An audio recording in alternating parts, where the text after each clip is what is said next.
I saw this post where Iran's supreme leader, Khamenei, says European colonizers stripped Africa of its culture, identity, wealth.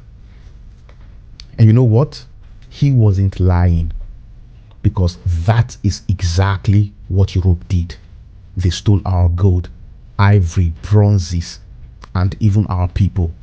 They cut borders across the continent with no regard for history or humanity. They taught us to hate our own names, to see our languages as primitive, to abandon our scripts like Nsibidi, Bamun, and Adinkra. They burned kingdoms, executed leaders, and filled their museums with the trophies of our blood. That is the legacy of Europe in Africa. So, at first, I said, yes, that's true. Khamenei is right. Europe did that. But then I noticed something weird. The post had a date, October 5, 2000. And I thought, wait a minute, 25 years? I mean, that felt off. 25 years is a long time for someone to misquote anyone, right?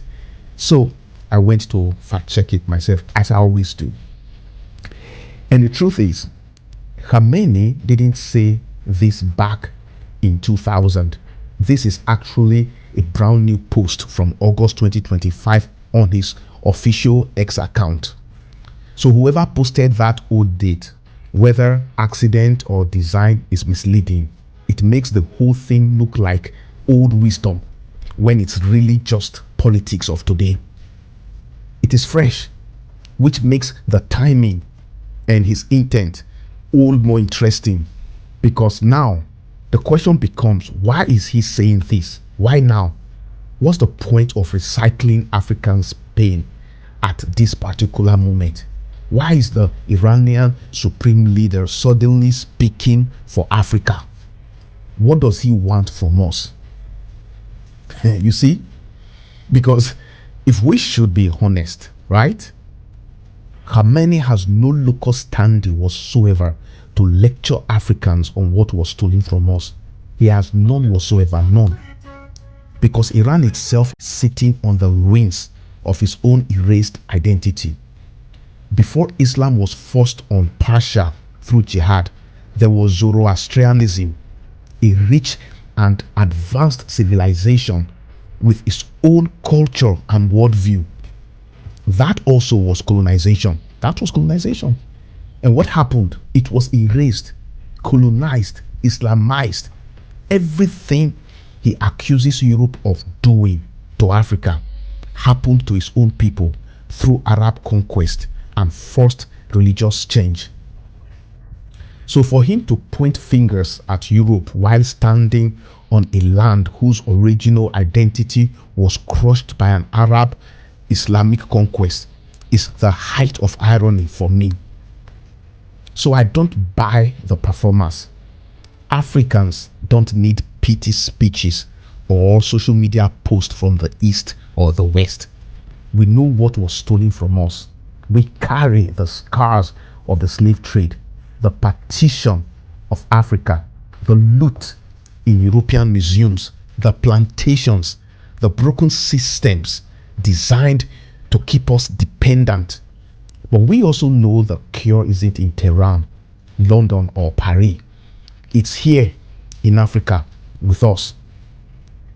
What matters is that we name our wounds ourselves and we choose how to heal them. Not Iran, not Europe, not America, us. Us, Africans.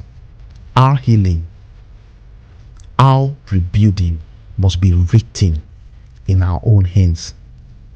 Our tongues, our own vision of the future, not borrowed sympathy, not borrowed solidarity. They should be ours.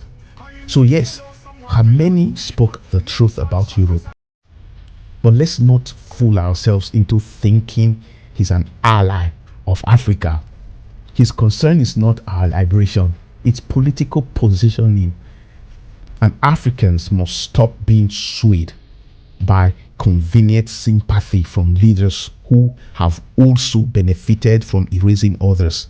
We don't need Iran's pity, Europe's apology, or Americans' approval. Africa is not begging for validation. Africa is rising on its own terms. And if the world is uncomfortable with that, good. It's a good thing.